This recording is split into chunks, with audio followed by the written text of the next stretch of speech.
वाडे तालुका भडगाव येथील दिनांक 29 जून रोजी झालेल्या पावसाने सायंकाळी वाडे तालुका भडगाव येथील प्रगतशील शेतकरी श्री तुकाराम राघव चौधरी यांच्या वाडे शिवारालगत टेकवाडे बुद्रुक शिवारातील शेतात कोसळली।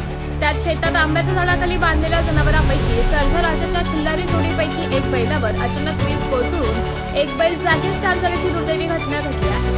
सध्या खरीप हंगामात पीक पेरण्या व शेती कामे जोरात सुरू असताना सर्जराजाच्या जोडीतील एक बैलाचा मृत्यू झाल्याने शेतकरी कुटुंबावर मोठे संकट निसर्गाने ओढावलेले आहे। शेतकऱ्यांनी शेती मातीची सेवा करताना जगावे कसे हाही प्रश्न निर्माण झाला आहे। शेतकऱ्यांसाठी चिंताजनक विषय आहे, ज्याचे जात त्यालाच कळते। आज शेतकऱ्याकडे शेतात काम करण्यासाठी बैल उपलब्ध नसल्याने आसमानी संकट ओढावले आहे। तरी शासनाने गरीब शेतकरी कुटुंबाला शासनाने आर्थिक मदत आपत्कालीन निधीतून तात्काळ देण्यात यावी अशी अपेक्षा सर्व स्तरातून व शेतकरी वर्गाकडून होत आहे।